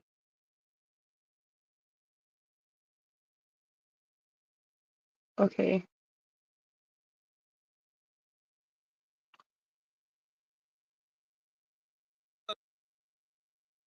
Can I put that on men's chest too? Is that the woman you want, or is that the woman who validates your ego because now you feel like you helping?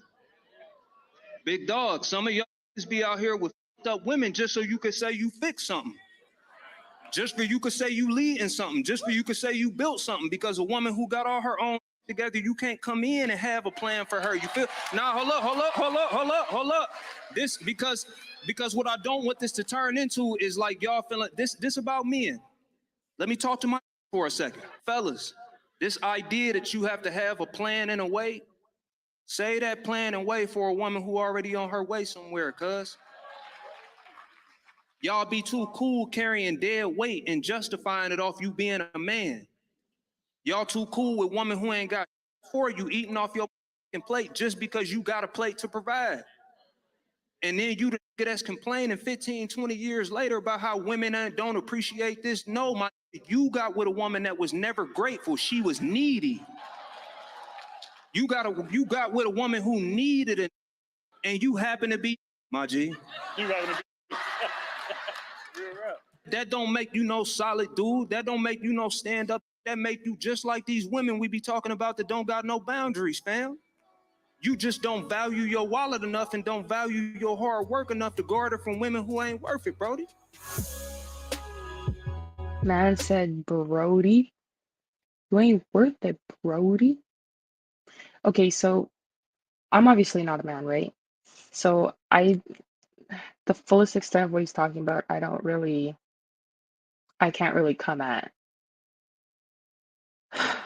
from like just my perspective though, like as a female. Um, I don't know, like I feel like if you have things, if he said you can't do the same thing to women, you can't be telling men are going after women who have nothing because they want to fix something. It sounded like he was saying they want more control over the situation because he said women who have something, you can't have the same sway or whatever. And I could be interpreting this incorrectly, but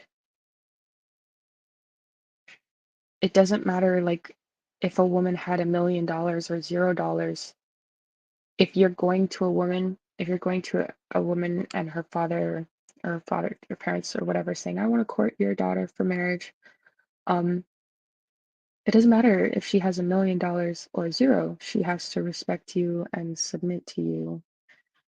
And that would be her choice to do so because if she has those Christian principles and values, like because having money and status determine her doesn't determine her right to disrespect you because there's never the right to disrespect. You always have to maintain um that duty in your marriage, right? So I was kind of confused about that. And I think women often try to get things as a means of security because they think, well, if I have money, right, and I have a place and I have a job and I have my car, then no man can come and tell me anything because I can do whatever I want. And if he tells me something, I'm just gonna leave because I'm not broke. And if a man is only providing money, a place to stay and everything else, I have that myself. Well, what do I need him for? That's why, and that's Delulu, right? That's Delulu, ladies. It really is. Because a man gives more than just material things. A man is going to push you um, to your full potential. He's going to see the full potential in you and he's going to calculate the success of your full potential and he's going to challenge you to that every single day. And you'll challenge each other in your own ways and you'll grow together.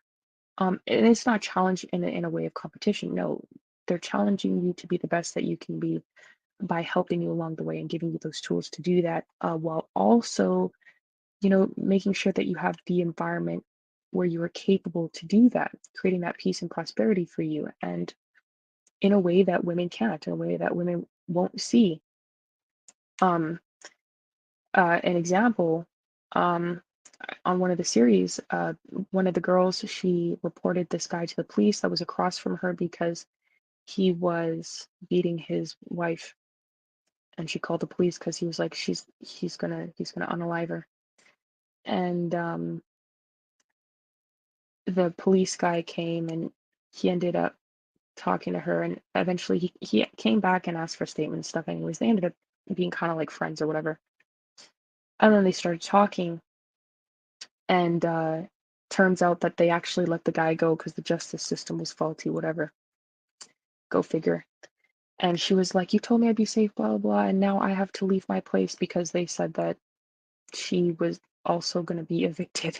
Like her place was also something evicting her like in 6 weeks because of the thing.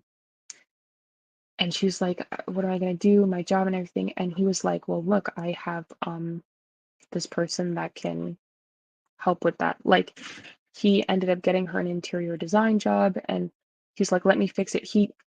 he fixed all the problems around her that came to her preemptively and in real time to the best of his abilities. For what seeing as much as I could for the show, right? And so that's kind of what I mean. Like, you're gonna have to accept that there are things that men bring to the table that you cannot comprehend as a woman. Or else what do you need a man for? At that point, go date women. And a lot of you are. Let's be so real. A lot of you are just going that way, and I don't necessarily agree with that. I'm not actually promoting that. Um, I'm just saying, if you think that all a man has to offer you is assets and cars and money and a place to stay, then you don't know the true value of what God made men to do. And that's a really sad thing, because it's an exceptionally beautiful thing when men and women are able to work together and do these things, right? So that's something to consider. Um, Money and assets are not everything. And women who are predominantly alone, they use that as security and their comfort because they don't want to have to deal with anything. But if you see that you're with a man that has the ability to bring you through anything, and like I have seen my father, it doesn't matter if you have $0 to your name, or if you have a million or millions or billions. It doesn't matter, and you don't need anything. You don't want anything, because you know that that person can carry your success, not doing the work for you. You obviously have to do the work yourself. You have your own role to play in helping these things, but that person is the ultimate strategist, um, and kind of mastermind, I guess you could say, in creating that environment of circumstances that will ultimately never fail you, but ultimately because you have God at the very top who's leading him and leading you and leading your family to salvation and success in this life and the next, right? And that's not something that women can ever do.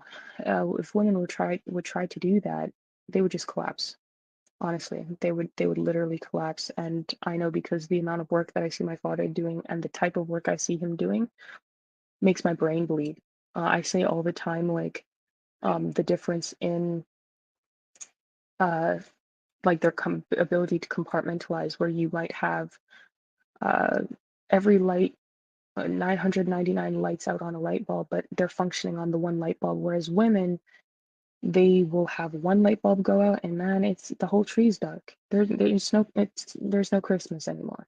It's not Christmas. It's a sad holiday. Okay, it's a sad and cold holiday. Because it's just like, we don't when women are sad, what do they tell you? I don't want solutions. I just want to feel better.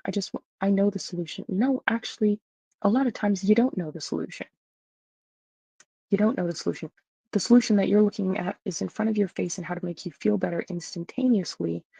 And the man is looking at the long-term progression of the situation and how many people are actually involved in creating that stress or turmoil for you, and what mitigation he has to do across those various environments to fix the problem, not only your feelings, but counter the actual thing that's causing the feelings that's not in front of his face, right? And that's something women can't even comprehend. A lot of women don't know the game that they're playing. But if you have a man behind you, it doesn't matter. You don't need to know the game that you're playing. He's playing for you. He's just moving the pieces on the board.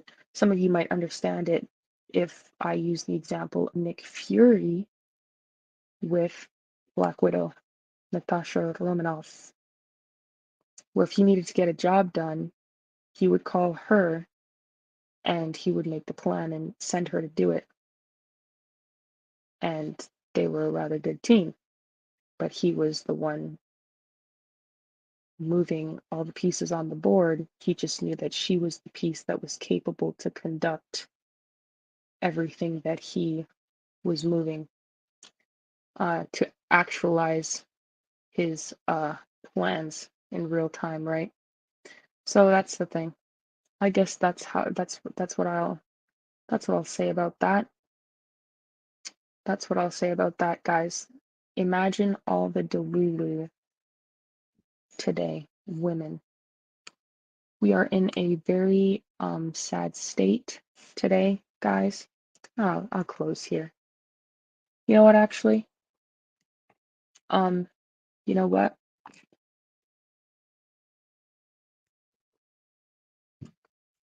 My dad always prays. He's not here. Let me pray. Let me try to pray actually to close before anything, I guess. Um, this is Real Talk with Keisha, guys. So I am gonna be alone on these shows. It's just me. But let's close with a prayer. All right. All right. Dear Jesus, thank you so much for this day. Thank you for everybody who's come to join the show today. Please be with everybody and help it to touch their mind and their spirit of everything that I've discussed today. Please help us to have more discernment, more respect, and more honor in the way that we approach things. Please help everyone who is maybe dealing with some of these problems to find some more solutions in God and their fathers, those of which who have them, and those who do not have them, please bless them with men around them, or godly friends and family that can really be there to support them and be a voice of care and reason. And please fill us all with the Holy Spirit so that we may be able to be more like Jesus each and every day and just do your will above all things. In Jesus' name I pray, amen. Thank you, everybody, for coming and listening. I'm not my dad, so he prays better than I do. I'm gonna be honest. But it's in the effort, isn't it? So guys, as I said, like we need to follow the dictates of our conscience, and I would say that if you do have men around you, good men around you, a good father, you might not know he's a good father. You might be indoctrinated with some things, but give it a chance. Talk to your father about things. Have open communication with him and ask him to give you some solutions for things, because what we're dealing with today is off the wall. It's absolutely off the wall. The lack of integrity that women have, the lack of discernment, the lack of discipline, um, the lack of reasoning and understanding and emotional intelligence, the lack of empathy and compassion, to the point where people are trying to vote for somebody based on the mere fact that they have the ability to, cause harm, fatal harm to unborn children. It is just it's just insane. There's just no words for it, and we need to go back to God and family and respecting men in this country, in this world, and that's the only way we're going to solve these problems, right? And I'm an advocate for that because I love God and I love my father, and I will love and respect a future husband as well one day. So, and that's the only way you can. My father used to tell me, Keisha, you will never love and respect a man if you cannot love and respect me. I used to make me angry too, and I was like, no, that's a whole different person. But I realized the way that I respect one man is the way I'm going to respect all men. And I only learn how to cooperate with men through my father, and that's a lot of things that women don't realize. Cooperating with a man, and it's a way. It's a way of being. It's you. It's your character, right? And it's in the heart. And money won't change that. Cars won't change that. A house won't change that. It doesn't matter what he gives you. If you don't have that in your heart and in your mind, you won't be able to replicate that in your relationship with him and in your everyday life. And you guys actually won't be successful together, and you won't raise successful children or successful legacy or salvation for those children, or yourself. And that's ultimately the goal, to raise soldiers for the kingdom and to do God's work together, not just individually, together, because God made men and women both important to do God's work. It's a beautiful, harmonious picture, or melody, you can say, when you see these things come to fruition between two people and the family that God is allowing them to create. And we need to see more of that. We definitely need to see more of that. So thank you guys for listening again. That has been Real Talk with Kaysha. Thank you for your time and considerations. Go ahead and give support to me over at this QR code if you want to donate, or follow me on all the socials. Got links down there, and hit the bell notification so you get the next show. And to my dearest Karis, until we meet again, my friend, we will ciao.